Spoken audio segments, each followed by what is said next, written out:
महाभारत भाग 14। नमस्कार मंडळी, स्वागत आहे तुमचं आपल्या महाभारताच्या या अद्भुत कथेत। आज आपण जाणून घेणार आहोत एका अशा शिष्याची कथा ज्याने आपल्या गुरुला कधीही प्रत्यक्ष पाहिलं नव्हतं, पण तरीही त्याने गुरुवर इतकी श्रद्धा ठेवली की त्याचं नाव इतिहासात अमर झालं। ही कथा आहे एकलव्याची। एकलव्य जंगलात राहणारा एक तरुण होता। त्याच्या मनात धनुर्विद्या शिकण्याची खूप मोठी इच्छा होती। त्याला जगातील सर्वश्रेष्ठ धनुर्धर बनायचं होतं, म्हणून तो द्रोणाचार्यांकडे गेला। एकलव्याने हात जोडून विनंती केली, गुरुदेव, मला आपला शिष्य म्हणून स्वीकारा।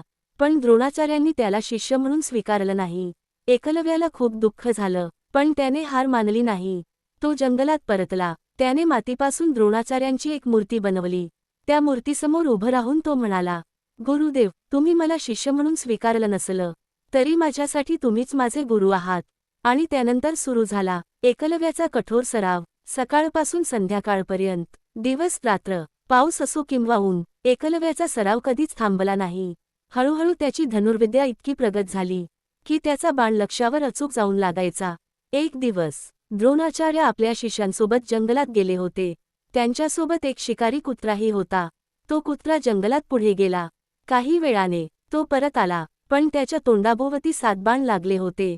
आश्चर्याची गोष्ट म्हणजे कुत्र्याला एकही जखम झाली नव्हती। बाण इतक्या अचूकतेने मारले गेले होते की त्याचं तोंड फक्त बंद झालं होतं। द्रोणाचार्य आणि सर्व राजकुमार आश्चर्यचकित झाले। असं अचूक कौशल्य कोणाकडे आहे? ते त्या बाणांचा मागोवा घेत जंगलात गेले।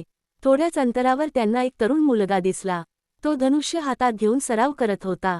द्रोणाचार्यांनी विचारलं, तू कोण आहेस? तो मुलगा नम्रपणे म्हणाला, मी एकलव्य आहे। द्रोणाचार्यांनी विचारलं, तुला ही धनुर्विद्या कोणी शिकवली? एकलव्याने हात जोडले आणि आपल्या मातीच्या गुरुमूर्तीकडे पाहत म्हणाला, आपण माझे गुरु आहात। हे ऐकून द्रोणाचार्य आणि अर्जुन दोघेही स्तब्ध झाले। अर्जुनाला द्रोणाचार्यांचं वचन आठवलं, तुझ्यापेक्षा श्रेष्ठ धनुर्धर या जगात कोणीही असणार नाही। पण आता एकलव्याची धनुर्विद्या पाहून अर्जुनाच्या मनात प्रश्न निर्माण झाला। द्रोणाचार्य एकलव्याकडे पाहत राहिले आणि मग त्यांनी त्याच्याकडे अशी गुरुदक्षिणा मागितली ज्यामुळे एकलव्याचं संपूर्ण आयुष्य बदलून जाणार होतं। पुढे काय झालं? द्रोणाचार्यांनी एकलव्याकडे कोणती गुरुदक्षिणा मागितली आणि एकलव्याने आपल्या गुरुसाठी कोणता मोठा त्याग केला, हे जाणून घेण्यासाठी महाभारताचा पुढचा भाग नक्की पहा। तोपर्यंत व्हिडिओला लाईक करा आणि अशाच पौराणिक, रहस्यमय आणि अद्भुत कथा ऐकण्यासाठी चॅनलला सबस्क्राईब करा आणि बेल आयकॉन दाबायला विसरू नका। जय श्री कृष्ण।